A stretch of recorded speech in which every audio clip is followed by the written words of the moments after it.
အားလုံးပဲမင်္ဂလာပါနီးစံချွန်စာတင်တဲ့ကြောင်းနေကျေးဇူးလိုက်ပါတယ်ဒီနေ့အတွက်N2 ရဲ့ grammar နံပါတ်29သွားပါမယ်ကျွန်တော်တို့တစ်ကနေပြီးတော့နံပါတ်26ထိရတော့သင်ထားပြီးသားပါအဲ့ဒီဟာကို N2 Telegram group လေးကျွန်မလုပ်ပါမယ်ပေါ့နော်လုပ်မယ်လုပ်ပြီးတော့အခါကျ Telegram grammar group ပေါ့နော်အဲ့ဒီမှာတစ်ကနေ26ထိကိုအရင်တင်မယ်တင်ပြီးတော့အခါကျအခုဒီ video file လေးတွေလည်းတင်ပေးမယ်နောက်ဆက်တိုက်တင်ပေးမယ်ပေါ့နော်ဒီ Facebook မှာကြတော့လိုက်ပြီးတော့အခါကျ link တွေကမစုပေးဘူးဆိုတော့အခုတခုပြန့်ကျဲနေတာပေါ့နော်ပြန့်ကျဲနေတော့အခါကျလိုက်ကြည့်ရတာခက်တယ်ဆိုရင် Telegram link ကိုlink မှာလာပြီးတော့အခါကျတော့ဝင်လို့ရတယ်ဒါပေမဲ့အဲ့ Telegram link ကဒီ video file ရဲ့အောက်ထဲမှာပေါ့နော် comment အောက်မှာထည့်ပေးထားမယ်ပေါ့နော်အဲ့မှာလာပြီးတော့ join လိုက်ပေါ့နော်ဒါပေမဲ့ချက်ချင်းကြီးတော့1ဖြစ်လောက်ဘူးတင်တယ်ရတယ်ကျွန်မအဲ့လိုမျိုးလေးလုပ်ပေးထားလိုက်မယ်နော်လာ join ထားလိုက်ပါကဲအဲ့ဆိုလို့ရှိရင်တော့ပါမယ် N2 grammar ဖြစ်ပါတယ်နံပါတ်26ထိတင်ပြီးပြီတကယ်လို့ပြန်တော့ကြည့်လိုက်မယ်မှားတယ်ဆိုရင်လည်းရှေ့ဟာပြန်တင်ပေးမယ်နော်26မဟုတ်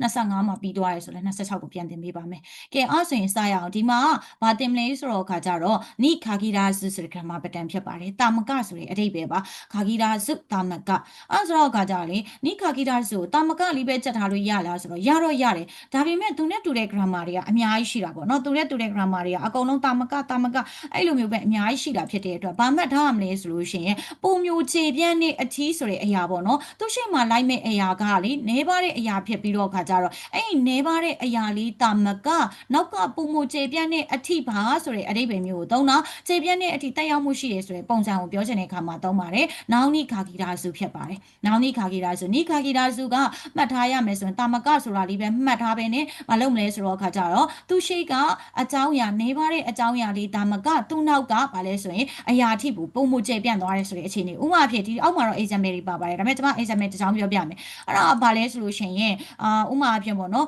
်ဒီရဲ့စီကံကတော့ចောင်းသားဒေတာမကចောင်းသားဆိုတဲ့နော်ចောင်းသားဆိုတာနေပါသွားတယ်နေပါတယ်ကွာចောင်းသားဟုတ်ပြီနော်ចောင်းသားဒေတာမကဟုတ်ပြီနော်တနိုင်ငံလုံးအားလုံးကနေပြီးတော့လိုက်နာရမယ်စီကံဖြစ်ပါတယ်အားလုံးဆိုရဲရစာတနိုင်ငံလုံးကိုပြောတာအဲ့ဒီအထိတောင်မှကျေပြန့်သွားတယ်ဆိုရင်ပုံစံမျိုးမှာတောင်းချင်တာဖြစ်ပါတယ်ဒါဆိုရင်ဒီ grammar pattern လေးရပါမယ်ကဲအဲ့ဆိုလို့ရှိရင်ဆိုတော့ဒီအောက်ကဟာကိုသွားကြည့်မယ်နော်နံပါတ်1ကြည့်ပါအောင်ကြည့်မယ်ခုနဒီခုနခိနန်းကန်ဆိုတာဒီရဲ့ပေါ့နော်အထိမ့်မှတ်အဆောက်အဦကြီးကိုပြောချင်တာပေါ့ဒီအထိမ့်မှတ်အဆောက်အဦဟာဆိုလို့ရှင် QG စနစ် QG ဆိုတော့ခါကြတော့ဂျာရက်မှာsorry ပိတ်ရက်မှာခါဂီရာဆိုပိတ်ရက်မှာဒါမကပိတ်ရက်ဆိုတဲ့နေပါတဲ့ရက်လေးမှာဒါမကဟုတ်ပြီနော်နေပါတဲ့ရက်လေးမှာဒါမက ichinan2 ဆိုတာလေဘာပြောချင်တာလဲဆိုတစ်နှစ်ပတ်လုံးတစ်နှစ်ပတ်လုံးအဲ့တစ်နှစ်ပတ်လုံးဆိုတော့အများကြီးဖြစ်သွားပြီဟုတ်ပြီနော်တစ်နှစ်ပတ်လုံး New Hampshire က OE ဆိုတော့အခါကျတော့လေပတ်တဲ့သူတွေများပါတယ်စဉ်းစားကြည့်လိုက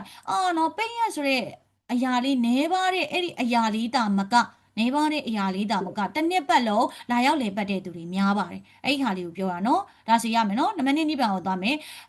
ဥจิနိခါဂီရာစုဆိုတာလေငါတို့အိမ်သာမကဆိုတဲ့အဓိပ္ပာယ်ပါငါတို့အိမ်သာမကဟုတ်ပြီနော်ကင်းကျော်တော့ငါတို့အိမ်ရဲ့အနီးနားမှာရှိနေတဲ့ဂျူးမင်းဝနေထိုင်တဲ့သူတွေရာဆိုရင်မင်းနာအားလုံးကငါတို့အိမ်နီးနားမှာနေတဲ့နေထိုင်တဲ့သူအားလုံးဟာဆိုရင်ယောနာကန်တော့ဘိုင်ကူနော်အိုတိုနီအဲ့ဆိုအခါကျတော့ယောနာကန်တော့ဘိုင်ကူနော်အိုတိုနီဆိုတော့အခါကျလေ तू ကဘာပြောချင်တာလဲညတကောင်မှာကွာမောင်းနဲ့မော်တော်ဆိုင်ကယ်ရဲ့အတန်ကိုနာယာမာစာရဲတဲ့ဤလူတော့ကရောက်နေကြတယ်ပြောချင်တာကွာအဲ့အတန်ကြီးကြားပြီဆိုလူတွေကအကုန်လုံးနိုးလာပြောရမယ်ဆိုလို့ရှင်ကိုယ့်အိမ်တအိမ်နဲ့မဟုတ်ဘူးကိုယ့်အိမ်ဆိုတဲ့နေပါးအရာလေးတာမကကိုယ့်ရဲ့အိမ်နီးနားချင်းလူအားလုံးမင်းနာဆိုတဲ့အားလုံးအထိကိုပုံမျိုးကျဲပြန့်သွားတာဖြစ်ပါတယ်ဒါဆိုရင်ဒါလေးရပါမယ်နံပါတ်3စက်မှန်သွားမယ်နော်စက်မှန်ကကြတော့ကင်းနန်းဆိုတာကလေအခုနှစ်ပိုင်းနေအတော်တင်းမှာချီယိုနောမချီနောမချီဆိုတာနေဘက်ကမြို့လေးတွေနိခါဂီရာစုတာမကအဲ့နေဘက်ကမြို့လေးတွေတာမကဒိုင်းတုတ်ကိုင်တယ်မို့မြို့ကြီးပြကြီးတွေမှာလည်းပဲရှော့တန်းဆိုတာဘာပြောချင်လဲဆိုစာအုပ်ဆိုင်ကိုပြောတာပေါ့နော်စာအုပ်ဆိုင်လေးတွေရဲ့ဟိတ်တန်ဆိုတာအပီးပိတ်သိမ်းမှုတွေက IC တဲ့ဤတို့ကစက်တိုက်ဖြစ်နေပါတယ်တဲ့ဟုတ်လားမဟုတ်လားကျမတို့ငငယ်တုန်းကဆိုရင်စာအုပ်တွေနဲ့ကြီးခဲ့တာဖြစ်ပါတယ်အခုကစ်ကလေးတွေကစာအုပ်တွေနဲ့မကြီးတော့ဘူးဘယ်လိုဖြစ်လာလဲဆိုရင် tablet တွေဟုတ်ပြီနော်ဖုန်းတွေအဲ့လိုမျိုးကွန်ပျူတာတွေနဲ့အဲ့လိုမျိုးစာတွေဖတ်လာတဲ့တောက်ချောင်းမှာကျမတို့ငငယ်တုန်းကတော့အမေမသိအောင်ခိုးပြီးတော့အခါကျတော့ဟုတ်ပြီနော်သွားပြီးတော့စာအုပ်ငှားရတာတလုပ်စာအုပ်ခိုးဖတ်ရတာတလုပ်အဲ့လိုပုံစံမျိုးပေါ့ညဆိုလို့ရှိရင်ဖျောင်းနိုင်ထုံးပြီးစာအုပ်ခိုးဖတ်ရတာတလုပ်ပေါ့အဲ့လိုပုံစံမျိုးအခုကျတော့အဲ့လိုမျိုးစာအုပ်ဆိုင်တွေရှိသေးလားမရှိတော့ဘူးနော်အဲ့လိုမျိုး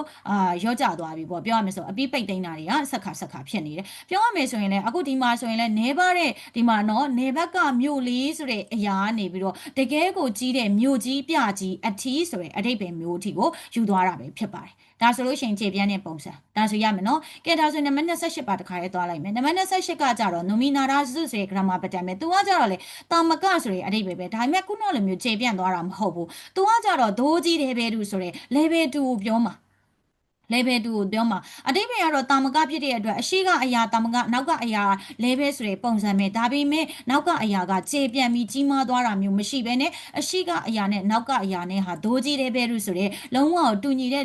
level 2အဖြစ်နဲ့ဖြစ်နေတဲ့ပုံစံမှာသုံးတာဖြစ်ပါတယ်ဒါဆိုရင်ရမယ်နော်ကဲအားဆိုလို့ရှိရင်ဒီနေရာမှာဆိုရင် noun nominata စုလိုက်မယ် fusuke မှာ nominata စုလိုက်မယ်အဲ့ fusuke ရဲ့ na adjective တို့ noun တို့မှာဆိုရင်ဒါကိုဖြုတ်ပြီးတော့အခါကျ there တို့ပေါင်းပြီးတော့လိုက်ရမှာပဲဖြစ်ပါတယ်အဲ့ဒါလေးကတော့ရပါမယ်နော်ကဲအားဆိုရင်သွားရအောင်သူကဘာပေးထားလဲဆိုလို့ရှိရင်အကြည့်ပံမှာtenki taino nominara ဆိုတော့ခါကြလေလျှက်စစ်အဖိုးခတာမကကဆုဒါယ gas အဖိုးခတွေရဲ့စိတ်တို့တိုင်းမို့ရေဘိုးတွေလည်းပဲပေါ့မိဖို့တော့မပါဘူးဗောနော်ရေဘိုးတွေလည်းပဲနေအာဂါဒီစရယောဒအဲ့ဆိုကကြတော့ဇီးတက်မယ်လို့ကြားတယ်ဇီးတက်မယ်ပုံပဲပေါ့ဇီးတက်မယ်လို့ပုံပဲဇီးတက်မယ်ပုံပဲပေါ့အဲ့ဆိုလည်းဒီမှာကြည့်လိုက်လေသူရဲ့ level တူလားမတူလားဒီမှာဆိုရင်လျှက်စစ်အဖိုးအခအဲ့ဒီမှာဒီမှာဆိုရင် gas အဖိုးခနဲ့ရေဘိုးတွေမဟုတ်ဘူးလား level 2ပုံစံမျိုးပဲပြောထားတာဖြစ်ပါတယ်ခြေပြန့်သွားတာဘာမှမရှိပါဘူးထားပါတော့လျှက်စစ်အဖိုးခအပြင်ကိုအကြောင်းပညာရေးအဖိုးကတနိုင်ငံလုံးရဲ့ကျန်းမာရေးအဖိုးကအဲ့လိုမျိုးထိခြေပြန့်သွားတာဘာမှမရှိဘဲနဲ့ဒီရဲ့အဖိုးအခလေးတွေမှာပဲသူက level 2ကိုပြောထားတာဖြစ်ပါတယ်နောက်ထပ်နံပါတ်1နိဗ္ဗာန်ကိုသွားမယ်နော်နိဗ္ဗာန်ကကြတော့ယောတိုးနော်ယောတိုးနိုမီနာရာစုယောတိုးနိုမီနာရာစုဆိုတာယောတိုးဆိုတာဘာကိုပြောချင်တာလဲဆိုတော့ဟိုကလေအာနာယပါတီပေါ့အာနာယပါတီပေါ့အဲ့အာနာယပါတီတာမကတဲ့အဲ့လိုပဲအနောက်မှာလဲရတိုးဆိုပြီးတော့ပေးထားရတိုးပေါ့ရတိုးမို့ဆိုတာဘာကိုပြောချင်တာလဲဆိုလို့ရှိရင်ပြိုင်ဘက်ပါတီတွေပေါ့ဟုတ်ပြီနော်အာနာယပါတီတာမကသူနဲ့ပြိုင်ဘက်ပါတီတစ်ဖက်ပါတီတွေကလည်းပဲတိုးရှုဆိုတာပါတီရဲ့ခေါင်းဆောင်ကိုပြောတာပါတီခေါင်းဆောင်ဆန်ရှုစနီဝရွေးချယ်တဲ့အခါမှာတော့ရှင်ချော်ဒဟုတ်ပြီနော်ရွေးချယ်တဲ့အခါမှာတော့သူတို့ကဘာလုပ်လဲဆိုလို့ရှင်ဂယုစိုက်ပါတယ်ဟုတ်တယ်အာနာယပါတီပဲဖြစ်နော်အဲ့ဒီပါတီတွေရဲ့အတိုက်ခံပါတီပေါ့ကွယ်ဒီရဲ့ရတိုးဆိုတာအတိုက်ခံပါတီကိုပြောတာအဲ့အတိုက်ခံပါတီတွေဟာဆိုလို့ရှိရင်လည်းသူတို့ပါတီကောင်းဆောင်တွေကိုရွေးတဲ့အခါမှာဆိုရင်ရှင်ချောတာဘာလို့လဲဆိုတော့အခါကျတော့လုံးဝကိုဂယုစိုက်တယ်ပေါ့နော်အဲ့လိုအထိပ္ပယ်ပါဘယ်သူပဲဖြစ်ခေါင်းဆောင်ရွေးတာတော့ဂယုစိုက်ရမှာပေါ့နော်နံပါတ်3စမ်းမှန်အောင်သွားပါမယ်အရှိဆန်ဟာဆိုလို့ရှိရင်စာဘေးစုတက်ကိနာဆိုတာကလူမျိုးရေးခွဲခြားတာကိုပြောတာဟုတ်ပြီနော်လူဒန်းစားခွဲခြားတာပေါ့လူမျိုးကြီးခွဲခြားရဲဆိုတာလူဒန်းစားခွဲခြားတာပေါ့အဲ့ဆိုအခါကျအရှိဆန်ဆိုလို့ရှိရင်စာဘေးစတကိနာဆိုတာလူဒန်းစားခွဲခြားတဲ့ဟတ်စကန်ကိုပြောကြားချက်တွေကိုစတာနိုမီနာရာဆိုပြောရုံသာမကဆိုရင်နိစိတ်အဲ့ဒါနဲ့ပတ်သက်ပြီးတော့လည်းပဲ